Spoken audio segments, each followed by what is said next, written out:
राधे राधे, जय श्रीमन नारायण, हरे कृष्णा। कैसे हैं आप लोग?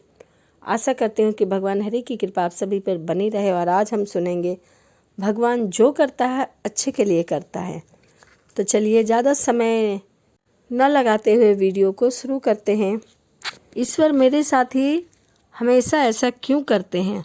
ऐसी ज़िंदगी से तो अच्छा है कि मुझे उसी दिन मौत आ जाती जिस दिन मेरा बुरा समय आया था। घर की बालकनी में बैठा हुआ अविनाश हमेशा की तरह इन्हीं सब बातों को सोचता हुआ ईश्वर को कोस रहा था। तभी बेटा जाओ थोड़ी देर बाहर धूप में घूम कर आओ, तुम्हें अच्छा लगेगा, मैं भी तुम्हारे साथ चलता हूँ। अविनाश की मम्मी ने उनके कमरे में प्रवेश करते हुए कहा, कहीं नहीं जाना मुझे। अविनाश ने चिल्लाते हुए कहा, बेटा तुम्हारी तकलीफ समझ सकती हूँ, लेकिन ज़िंदगी जैसी भी हो ईश्वर की दी हुई है, उसे प्रसन्नतापूर्वक जीना चाहिए। यही ईश्वर के प्रति कृतज्ञता प्रदर्शित करने का सबसे बेहतरीन तरीका है। प्रसन्न रहकर भी हम ईश्वर को धन्यवाद दे सकते हैं। अविनाश की मम्मी ने उसे समझाते हुए कहा। आप फिर शुरू हो गई मम्मी। कहना और उपदेश देना बहुत ही सरल है, परंतु जिसके साथ बीतती है वही जानता है। इसीलिए आप जाइए, मैं थोड़ी देर बाद टहलने चला जाऊंगा। लेकिन उन पर चलना कठिन भले ही हो, लेकिन नामुमकिन तो नहीं है। अविनाश की मम्मी ने फिर समझाने की कोशिश की। आप जाओ यहाँ से मम्मी, जब देखो तब उपदेश देने आ जाती हो। मेरी तकलीफ भला आप क्या समझोगी? अविनाश ने चिल्लाते हुए अपनी मम्मी से कहा। ठीक है बेटा। अविनाश की मम्मी ने अपनी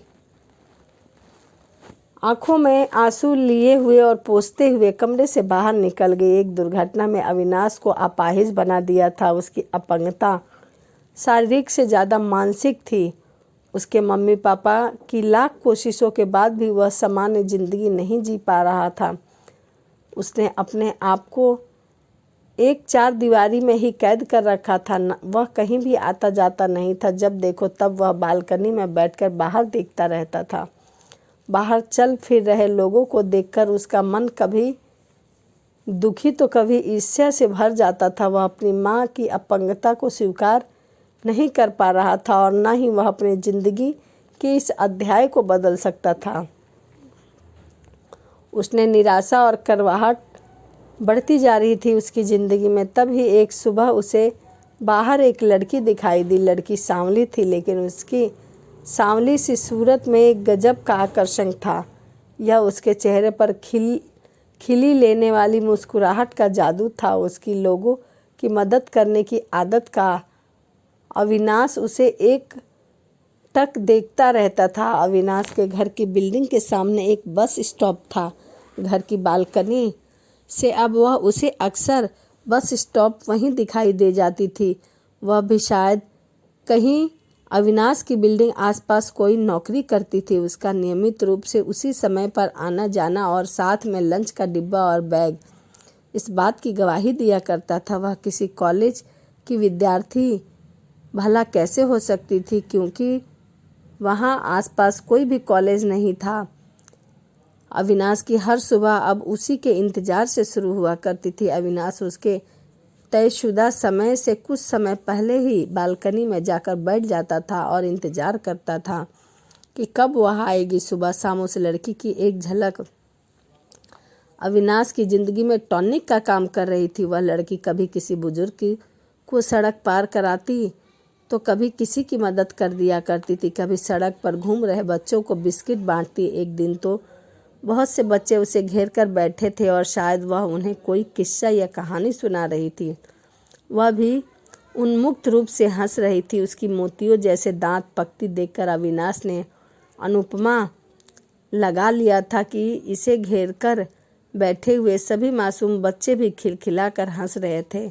वह उसके साथ खड़े सभी बुजुर्ग पुरुष और महिलाएं भी बस में चढ़ने की मदद करती और सबसे अंत में खुद चढ़ कर जाया करती थी। इस चक्कर में कभी कभी उसकी बस भी छूट जाती थी। जब बस चली जाती तो उसके चेहरे पर वही परिचित मुस्कान देखने लग जाती थी, मानो उसकी ज़िंदगी में शिकायत नामक का कोई शब्द भी हो। एक दिन जैसे ही वह बस स्टॉप पर आई, बारिश होने लगी। अविनाश सोच रहा था कि आज वह लड़की बारिश से बचने के लिए उसके घर की बिल्डिंग में ही आ जाएगी, लेकिन ऐसा कुछ भी नहीं हुआ। सभी बच्चों ने उसे घेर लिया था। उसने अपना बैग और लंच बॉक्स सब स्टॉप पर बने टीन शेड के नीचे रख दिया था। वह बच्चों के साथ बलखाती नदी में बारिश के पानी में नृत्य करने लगी और बारिश का लुत्फ उठाने लगी। उस लड़की ने ऐसी एक चाबी तलाशी थी जिससे हर स्थिति में खुश रखा जा सकता था। जिंदगी के दरवाजे को खोला जा सकता था और फिर से जिंदगी जी जा सकती थी। एक दिन अविनाश भी वहां जाना चाहता था, लेकिन वह नहीं जा पाया। अभी तक भी वह अपने दुख और दुनिया से बाहर आने की हिम्मत नहीं जुटा सका था। अविनाश उस लड़की के साथ एक अनजाने से रिश्ते में बंध गया था। उस दोनों को बांधने वाली डोर अदृश्य थी। फिर वह लड़की कई दिनों तक अविनाश को दिखाई नहीं दी। हर रोज सुबह शाम बालकनी में बैठकर उसका इंतजार किया करता था, लेकिन वह इंतजार समाप्त होने का नाम ही नहीं ले रहा था। अविनाश को उसकी कमी खलने लगी थी, लेकिन अविनाश को उसके बारे में कुछ भी तो पता नहीं था कि वह लड़की कौन है, कहाँ रहती है।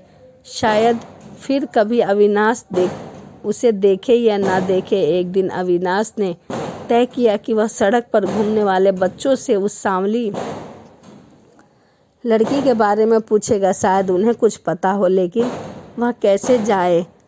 आज उसे अपनी लाचारी पर गुस्सा आ रहा था। उसने ठान लिया था कि वह आज जाकर ही रहेगा। अविनाश ने अपनी बैसाखी उठा ली और लगभग 1 साल बाद वह अपने घर से निकलकर कहीं बाहर जा रहा था।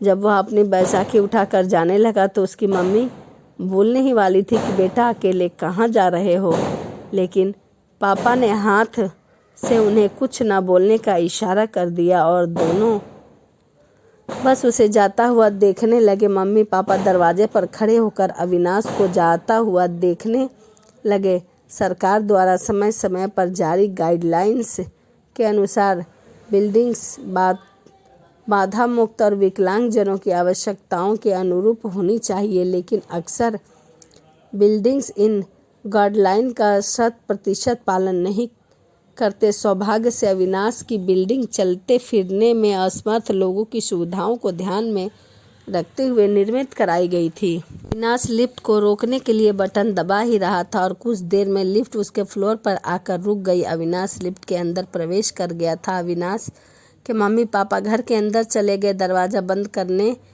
करके दोनों सीधा बालकनी में चले गए ताकि वहां से अविनाश को देख सके। उन्हें घर की बालकनी से अविनाश सड़क पर खड़ा दिखाई दे रहा था। वे दोनों भी चुपचाप उसके पीछे पीछे आ गए थे।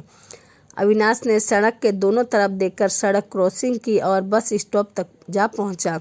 उसने बच्चों से उस सांवली सलोनी लड़की के बारे में पूछताछ शुरू कर दी। बच्चों ने कहा कि पता नहीं दीदी, बहुत दिनों से इधर नहीं आ रही है। इधर उधर काफ़ी पूछने पर पता चला कि दीदी किसी हॉस्पिटल में काम किया करती थी। अविनाश के घर के आसपास 2-3 हॉस्पिटल थे। अब अविनाश ने हर हॉस्पिटल में जाकर उसके बारे में पूछना शुरू कर दिया था। अब तक अविनाश के मम्मी पापा भी आ गए। अविनाश अपने मम्मी पापा के साथ हॉस्पिटल जा पहुंचा और वहां उसने रिसेप्शन पर पूछताछ की। रिसेप्शनिस्ट ने पूछा, आप इनके बारे में जानना चाहते हैं, उनका नाम बताइए।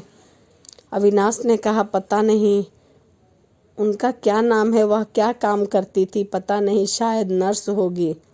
अविनाश ने कहा, कोई फ़ोटो